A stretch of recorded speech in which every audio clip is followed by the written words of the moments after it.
이 다윗의 절대 언약입니다.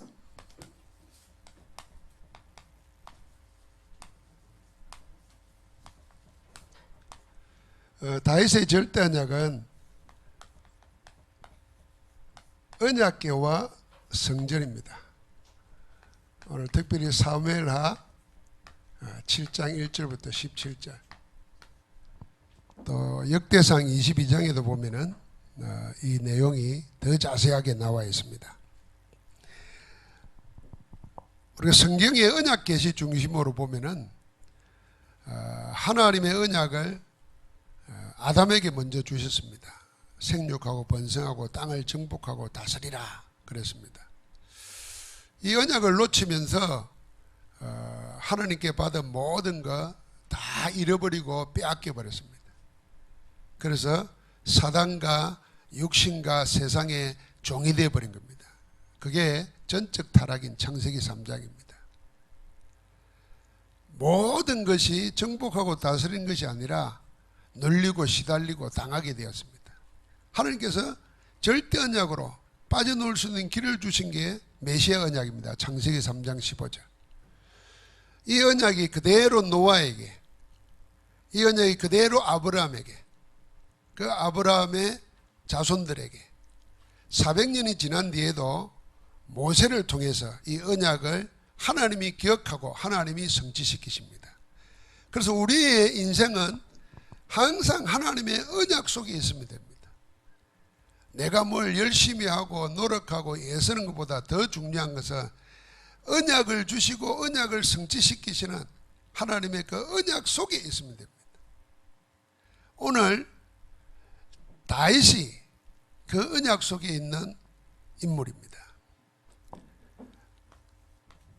성경에서 다윗이 차지하는 위치를 한번 보시면은 다윗은 이스라엘 역사의 최정점에 있습니다. 이스라엘 역사의 최고 정점에 서 있는 인물입니다. 출애굽에서 국가를 이루고 사사시대를 통해서 여러 전쟁하는 가운데 사무엘을 통해서 다윗이 기름 붓고 왕이 되었습니다. 여러 왕들이 있었지만은 다윗 시대에 최고로 영토가 넓었고 최고의 영광이 있었습니다. 그 이후에 솔로몬 이후에 나라가 갈라지고 나중에는 남북조가 다 망해고 바벨론의 포로로 70년을 살다가 다시 돌아오는 것 같았지만은 로마에 속국돼서 계속 왔습니다. 그러니까 이스라엘 역사의 최고 정점에 서 있는 인물이 누구냐면은 다윗입니다. 그래서 이스라엘의 지금 국기도 다윗의 별이라 그러잖아요. 육각형 별. 그뿐만 아니라 이스라엘의 모든, 여기 뭐 사회, 문화, 정치, 경제 다 포함됩니다. 모든 것의 중심축입니다. 이 중심축이 뭐냐면은 성전이거든요. 그 성전을 세우기를 절대 언약으로 붙잡고 그의 모든 걸 가지고 그 성전 건축 준비를 하고 그 아들에게 유언으로 절대 언약으로 물러줘서 성전을 짓습니다. 애굽에서 나와가지고 광야에 사는 동안에 언약궤 모신 성막이 이스라엘의 중심이었다면은 이제 이스라엘의 중심이 되는 성전을 건축해서 이스라엘로 하여금 언약의 백성으로 살아가도록 했습니다. 그 인물이 다윗입니다. 그뿐만 아니라 다윗은 메시아 왕국의 구심점입니다. 메시아 왕국의 구심점이에요. 언약의 맥을 이어가면서 그 언약의 모든 것을 그리스도가 오심으로 성취시켰습니다. 그런데 이 그리스도가 육신을 입고 오실 때에 어느 핏줄을 통해서 왔느냐? 아브라함과 다윗의 후손 예수 그리스도의 계보라 그랬습니다. 그러니까 예수 그리스도의 조상입니다. 이 다윗이 이스라엘 역사에 차지하는 위치는 다윗을 빼놓고는 이스라엘을 이야기할 수 없고 다윗을 빼놓고는 하나님의 언약의 역사를 이해할 수 없습니다. 그래서 예수님을 보고 유대인들이 사람들 뭐라 그랬습니까? 다윗의 자손 예수야 그랬습니다. 메시아라 그 말입니다. 그 구심점의 인물이 다윗입니다. 이 다윗의 절대 언약은 성경 구절 세 가지를 통해서 한번 생각해 봐야 됩니다. 첫 번째가 뭐냐면은 사무엘상 16장 13절입니다. 두 번째가 오늘 나오는 사무엘하 7장 1절부터 17절입니다. 세 번째가 마태복음 1장 1절입니다. 다윗의 절대 언약을 생각할 때 이 세 가지 성경을 빼놓고는 다윗을 설명할 수가 없습니다.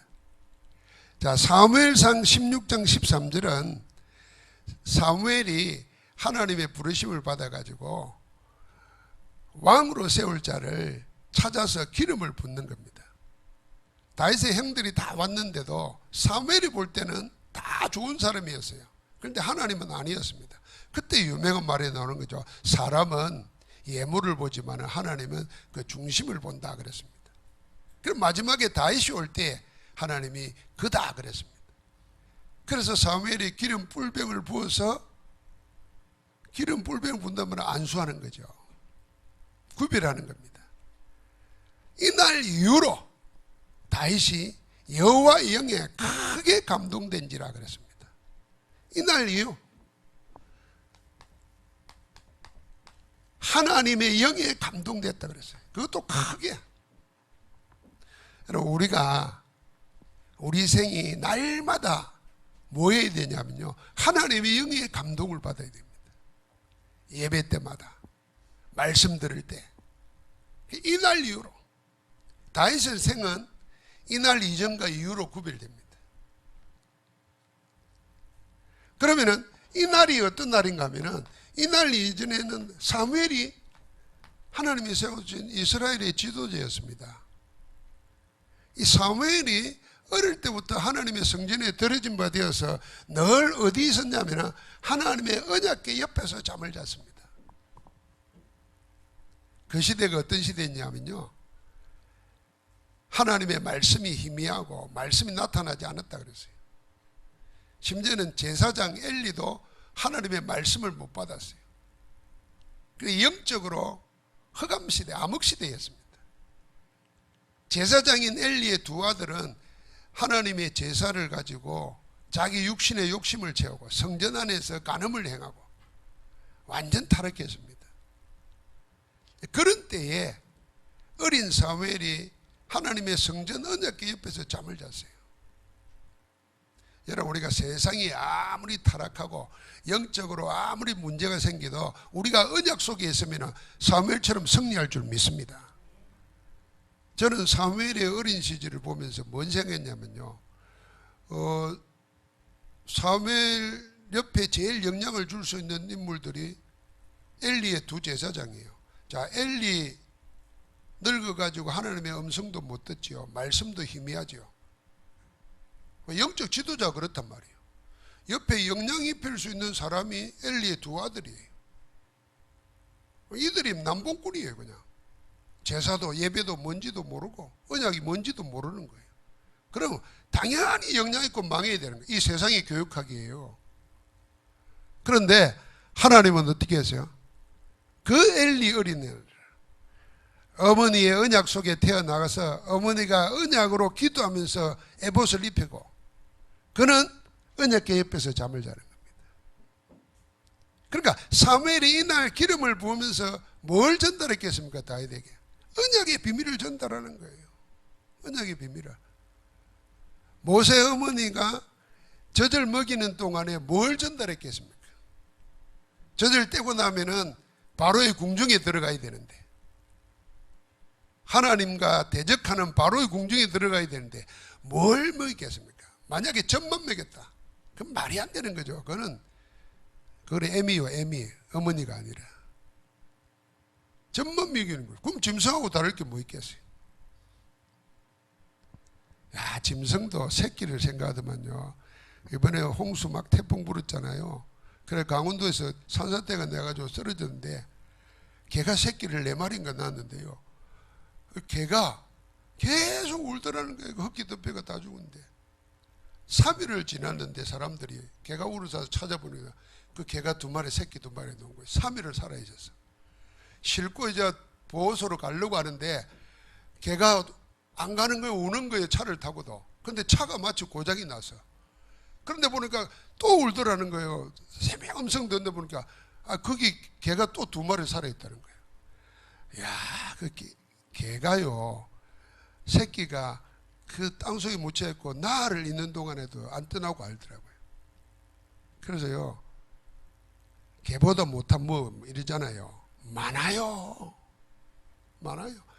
여러분 우리가 언약 없으면 영이 죽어버리면 짐승보다 못한 사람 많습니다. 짐승보다 못한 건 많다니까요. 그러니까 그런 시대에 하나님이 사무엘을 통해서 다윗에게 기름을 부을 때 뭘 전달했겠냐면 언약 전달한 겁니다.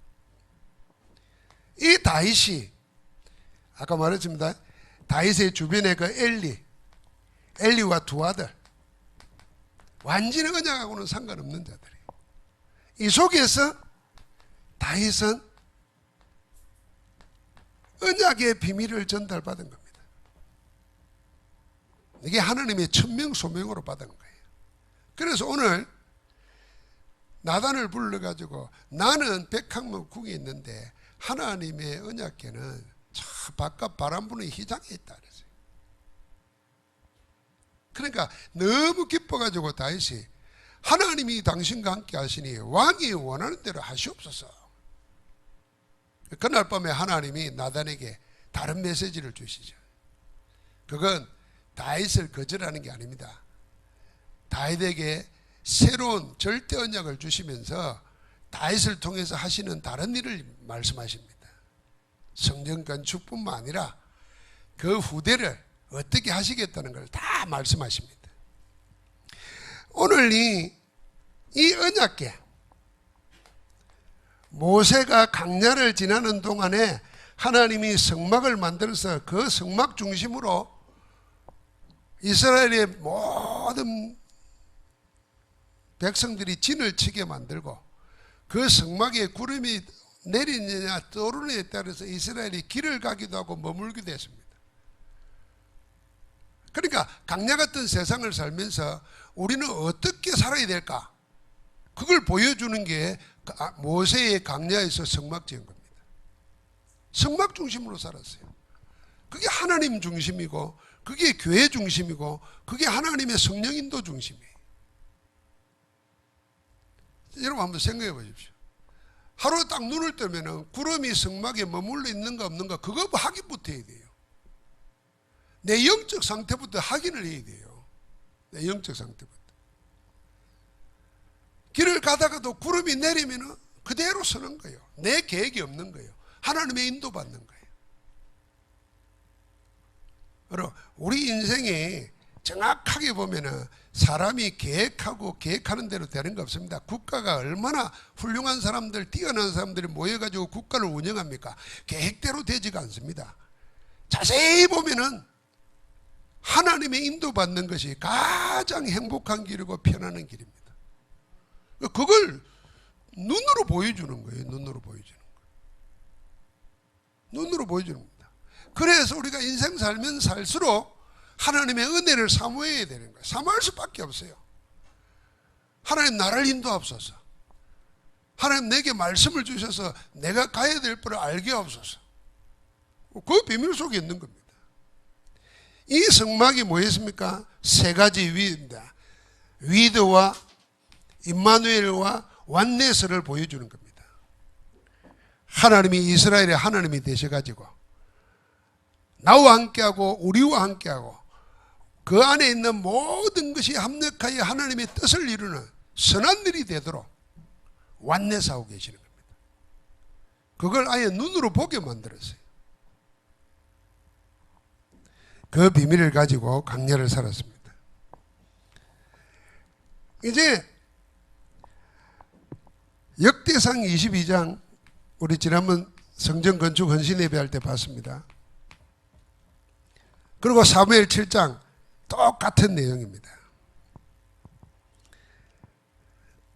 다윗이 하나님의 언약궤를 모실 성전을 짓고자 간절히 사모했습니다. 하나님이 나단에게 나타나서 내가 강야에 있는 동안에 성막과 장막에 다 너희와 함께 있는데 내가 언제 너희 보고 백향목 집을 지어달라 그랬나? 그런 거 원치 않았다. 그런데 이 집을 짓기 전에 하나님께서 다윗에게 어떻게 하겠다 말씀을 하십니다. 그러면서 이 성막의 구조를 보면은 항상 세 가지입니다. 지성소와 성소와 뜰이 있습니다. 이 지성소는 하나님입니다. 이 성소는 하늘을 상징하는 겁니다.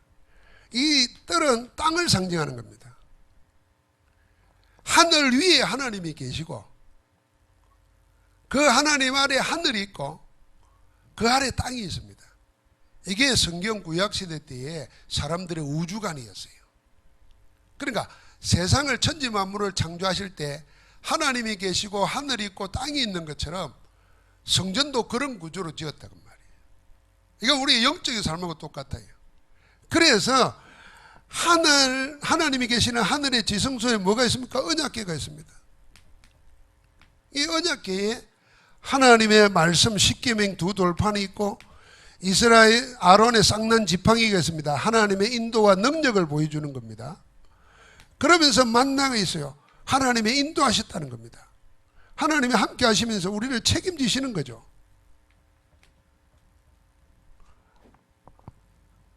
여기서 이스라엘은 대제사장이 1년에 한 번씩 하나님 앞에 나가서 죄를 사하고 하나님을 만나는 겁니다.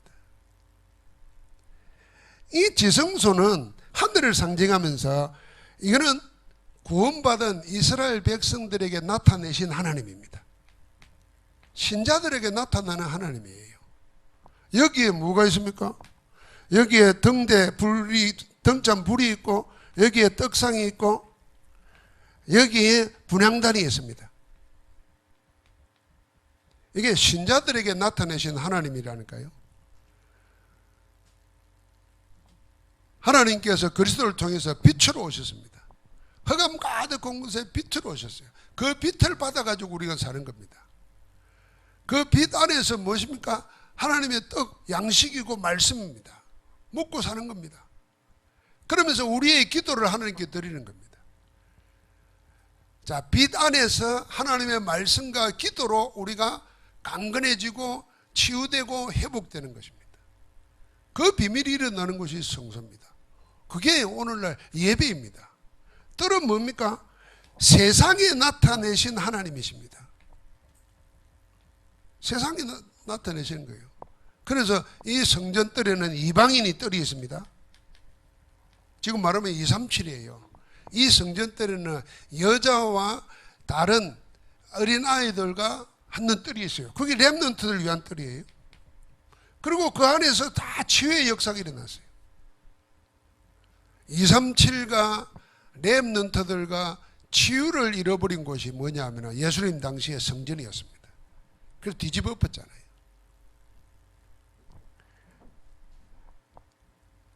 다윗이 그렇게 소원했던 절대적으로 붙잡았던 성전 건축은 뭐냐?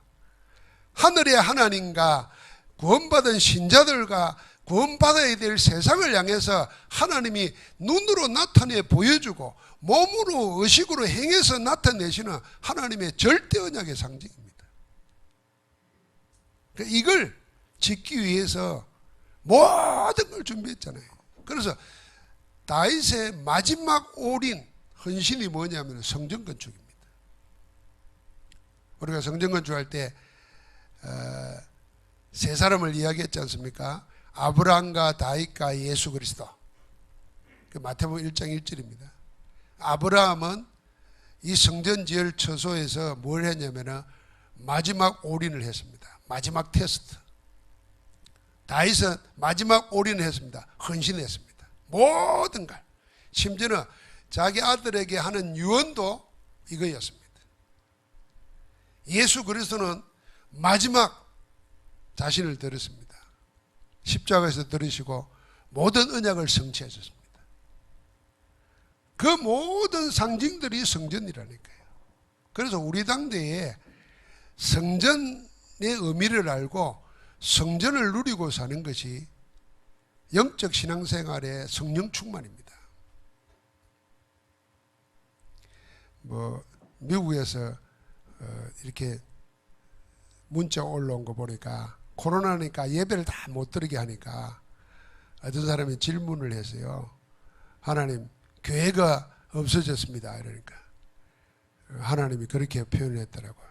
아니다. 내가 가정이라는 교회를 주었다. 가정에서 예배 드리게 하니까. 그러니까 어떻게 보면 하나님께서 교회를 자꾸 확장해 가시는 겁니다. 생육하고 번성하고 땅을 정복하고 다스리라는 그 의미는 에덴이 성전이라니까요. 그 에덴의 성전을 노아, 아브람, 모세, 다윗, 그리고 예수님은 우리에게 마지막으로 교회에 맡긴 겁니다. 모든 족속으로 제자 삼으라. 그 예수를 통해서 믿는 자들이 많아지는 거, 그게 생육하고 번성하고 땅을 정복하는 거예요. 이게 우리가 잘못 생각해도 자본주의적으로 생각해가지고 돈 많이 벌고 부자 되는 게 생육하고 번성하는 거라 생각하면 안 돼. 구원받은 자로 알고 꽉 차게 만드는 거예요. 그 말하면 교회를 세우는 거예요. 다윗은 그걸 절대적으로 붙잡았습니다. 자, 그래서 다윗이 마태복음 1장 1절에 보니까 아브라함과 다윗의 후손 예수 그리스도의 계보라 그랬습니다. 예수 그리스도의 조상이에요. 예수 그리스도를 보고 다윗의 후손이라 그랬어요. 다윗의 자손 예수요. 그 메시아란 말입니다.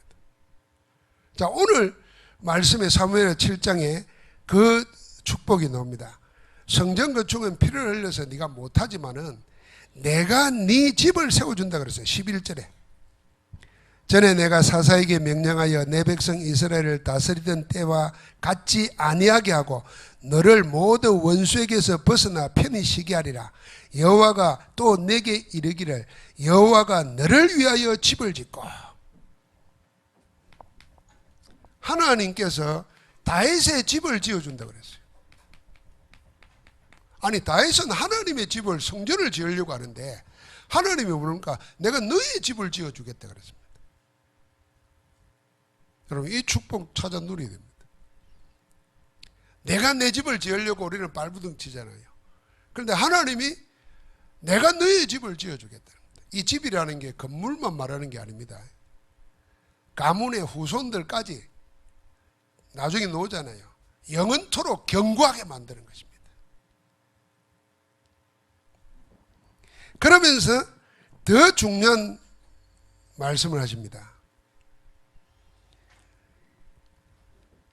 12절에 보니까 내 수완이 차서 내 조상들과 함께 누울 때에, 이제 도로 죽을 때 그 말 아닙니까? 내가 네 몸에서 날 네 씨를 내 뒤에 세워 그의 나라를 견고하게 하리라. 네 몸에서 날 네 씨를 통해서 그랬습니다. 이 씨를 통해서 성전을 건축한 솔로몬이 왔고, 이 씨를 통해서 세상을 하나님의 나라로 만들 그리스도가 오신 겁니다. 이게 다윗이 받은 절대 언약의 축복이에요. 하나님이 메시아를 다윗의 후손을 통해서 보내겠다는 것입니다. 그러면서 어떻게 했습니까? 13절에 그는 내 이름을 위하여 집을 건축할 것이요 나는 그의 나라 왕위를 영원히 견고하게 하리라. 영원히 견고하게 한다 그랬습니다. 여기 그는 내 이름을 위하여, 하나님의 이름을 위하여, 여호와 하나님의 이름을 위하여 집을 건축할 것이요 할 때 이 집이 성전이잖아요. 이 집이 나중에 뭡니까? 예수를 통해서 이루어질 성전입니다. 그래서 예수 그리스도는 교회입니다. 교회의 머리고 우리는 그의 몸이라 그랬잖아요. 그러니까 그 후손 그리스도를 통해서 이루어질 하나님 나라를 지금 말해주는 겁니다. 그러면서 뭐라 그럽니까? 그의 나라 왕위를 영원히 경고하게 하리라. 이건 무너지지 않는다고 말합니다. 영원한 것입니다.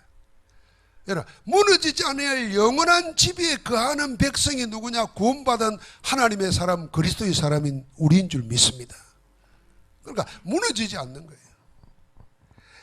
뭐 교회 다니다가 뭐 망하는 사람, 뭐 교회 다녀 죽은 사람, 그 아직도 그런 생각이 시험이 들고 의심이 되는 사람은 빨리 언약 속으로 들어야 됩니다.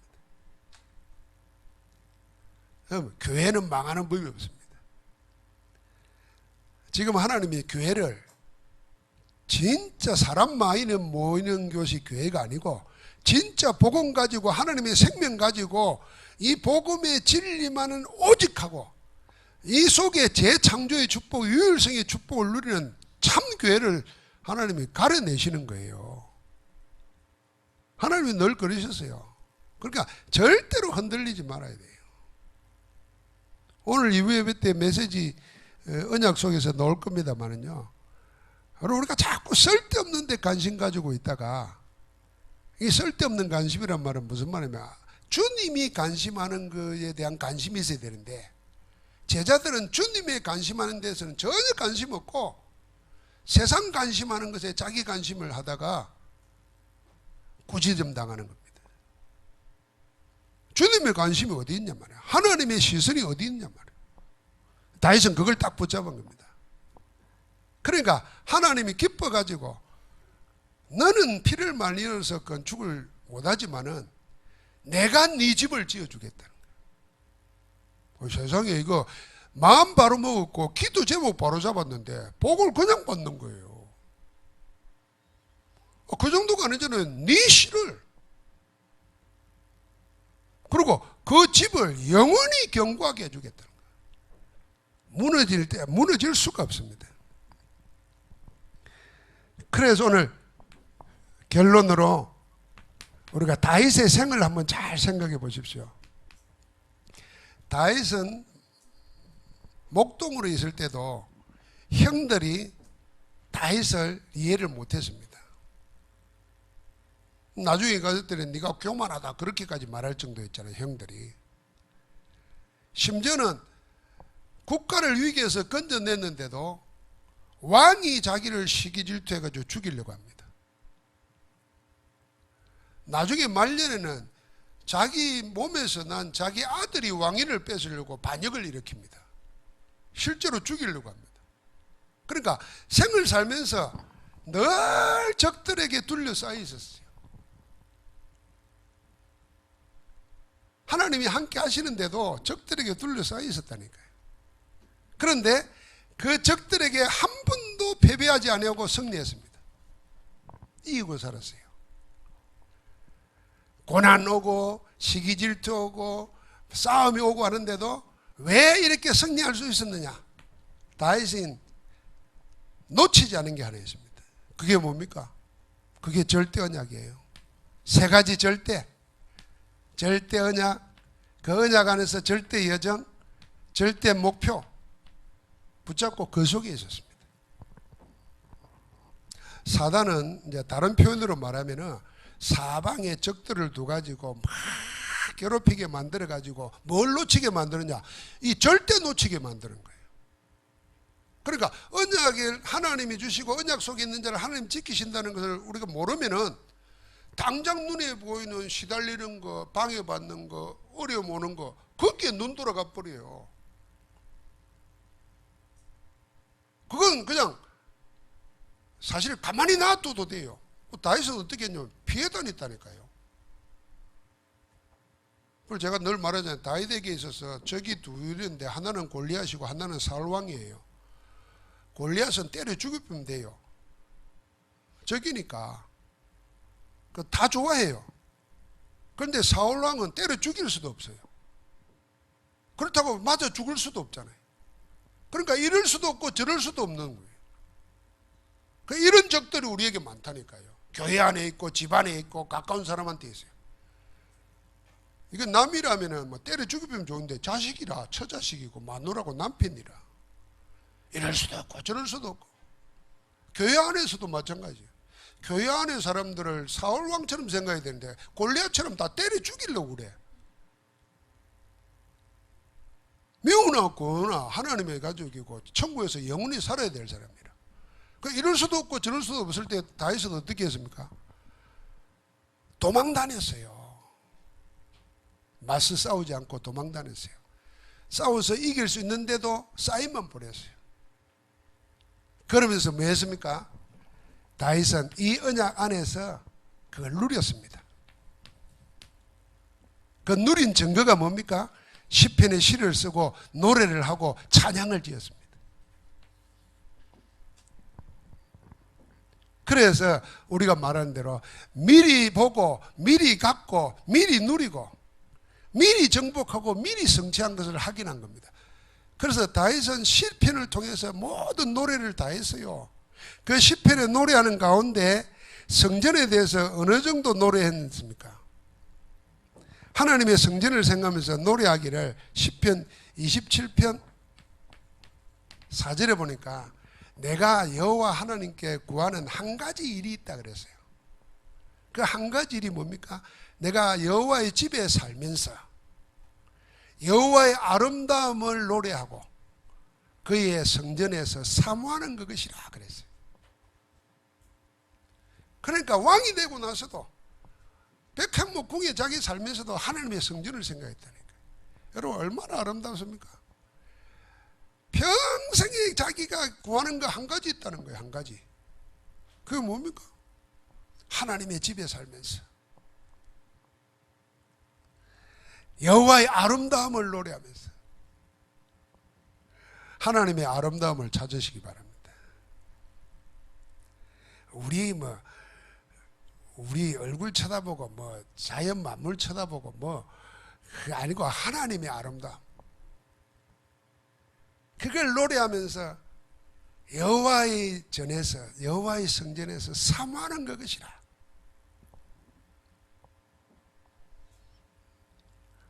이 성전을 노래한 게 많습니다.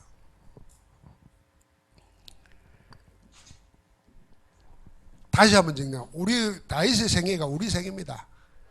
적들이 반드시 있습니다. 그런데 우리가 지면 안 되잖아요. 이길 수밖에 없는 길이 있습니다. 어렵잖아요. 어디 속으로요? 그 어려움 당하는 거, 나를 미워하는 거, 싸우는 거, 거기에 마음 뺏기고 시간 뺏기면 안 됩니다. 그거는 지나가는 겁니다. 태풍 지나가듯이 지나가는 거예요. 만약에 내가 그거에 자꾸 신경 쓰면 그건 떠나가려는데 내가 붙잡는 거예요. 내가 그 어려움이 나를 붙잡는 게 아니에요. 내가 어려움을 붙잡는 거예요. 아유, 사람도요 이렇게 원수가 될 수 있잖아요. 원수가 되는데요, 그 사람이 나를 원수해도 내가 용서해버리면 원수 안 되는 거예요. 내가 붙잡는 거예요. 자꾸 원수로. 네가 이기나 내가 이기나 해보자고. 아이고, 떠나버리면 돼요. 신경 안 쓰면 돼요. 그러면서 나는 뭐하냐, 미리 봐야 돼요. 아, 하나님이 다윗의 생을 우리에게 왜 기록해 놨겠습니까? 미리 보라고 해놓은 거예요. 우리 인생 살아갈 때 이런 일이 있다는 거예요. 그러니까 미리 가지라는 거예요. 뭘 언약 탁 붙잡으라는 거예요. 그 안에서 미리 누리라는 거예요. 다윗처럼. 그래서 시편에 신앙 고백을 할 때 여러분 다윗이 아무 문제 없이 노래 지은 게 아니라니까요. 세상에 그런 노래는 아무것도 없어요. 유행가 가사도요 다 사연이 있어요. 사연이 있다니까요. 하물며 하나님의 말씀에 기록된 노래가, 시가 어찌 사연이 없겠어요. 그 속에서 미리 갖고 미리 누리는 가운데 정복해버린 거예요. 이미 그 열매가 나타나는 겁니다. 오늘도 다윗이 한 가지 일을 사모하고 붙잡았습니다. 우리 마음속에 하나님의 전을 사모하는 열심이 나를 살리는 그런 은혜가 넘치기를 주님으로 축복합니다. 하나님 감사합니다. 절대 언약 안에 있는 우리를 발견하고 교회를 발견하고 나의 현장을 발견하고 미리 보고 미리 갖고 미리 누리고 미리 정복하고 미리 성취된 것의 정인으로 서해주게 하옵소서. 우리 주 예수 그리스도 이름으로 기도하옵나이다. 아멘.